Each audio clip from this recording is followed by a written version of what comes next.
Юуны өмнө би та бүхэндээ өөрийгөө танилцуулъя. Намайг Жамисрынгийн оюунтай гэдэг. Би Канада улсын Торонто хотод ажиллаж амьдардаг. Айл гэрээ эзэгтэй зөвлөх, охид бүсгүйчүүдэд ментор, бүсний шүгэ эмхэл цэцэлдэг хүн байна.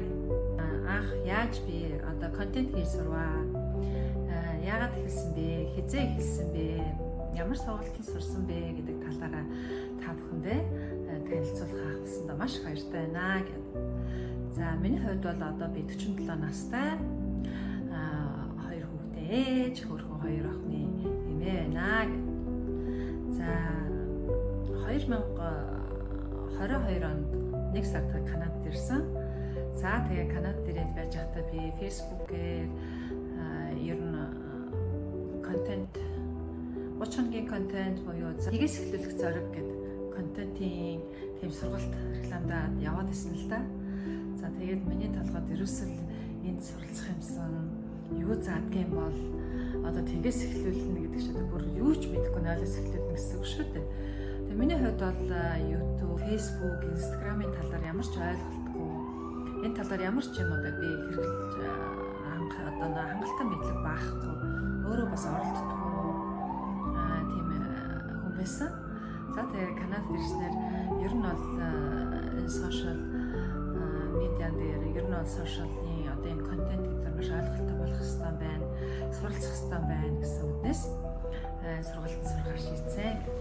За энэ сургалт маань бол ганцхан биш юм аа 30 хоногийн контент гэж сургалт байгаа. За энэ контент бүтэц сургалтандаа би суугаад 2023 оны 1 сар суусан юм.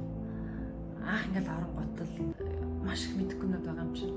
Тэгээ олон сайхан хүүхдүүдтэй орчихсон. Тэгээд асуухаас санаа зовоод. Тэгээд 1-2 орж үзчихэд бараг тэгээ хайсан. Тэгээд зугтагаад ер нь миний мэдэхгүй юм байна, бүтэхгүй юм байна. За болий гэ. Тэгээ бараг бууж өгсөн гэд болно. Тэгээд 23 онжингоо явж ирчээ. За тэгээ 23 он 12 сард. Тэр чинь 23 оны 1 сард орсон байхгүй юу? Тэгээд 23 оныхаа 12 сард нь одоо 12 сарын дараа гэсэн. Он гарахад за би энэ онд одоо юу сурав, юу бүтээ. Одоо би юу хийх ёстой вэ? Ерөөс дахиад сурыг, видео хийж сурыг, эдит сурыг гэдэг юм. Ерөөсөө л намайг ингэ цоогод байгаад байгаа байхгүй юу? Заав сурах ёстой гэсэн шиг. Тэгээд 24 оныхаа 1 сард би Орос сурсан. Дахиад тэр сургалт 2 удаагаа сурж байгаа. Бас миний үеийн хүмүүс ч бас их байсан. За тэгээд энэ дондоо бас арай нэг 2 дахь орж байгаа болохоор бас нэг зөрөгтэй өөртөө итгэлтэй гэх юм. За ямар ч хэлсэн сурна гэсэн. Ерөөсөө яаж хийж байгаа сурна шүү тэгээд. Тэгээд 30 хоног өдөр болгон ингээд 2-3 минут, за дээд 5 минутын дэмжлэг үзээд явдаг. За тэрийг хийгээд Facebook дээр, Instagram дээр өөрийнхөө одоо сошиал сувгууд дээр тавиад гэрийн даалгавраа хийгээд ангийнхантайгаа асууж асуугаад ярилцаад ингээд явдаг.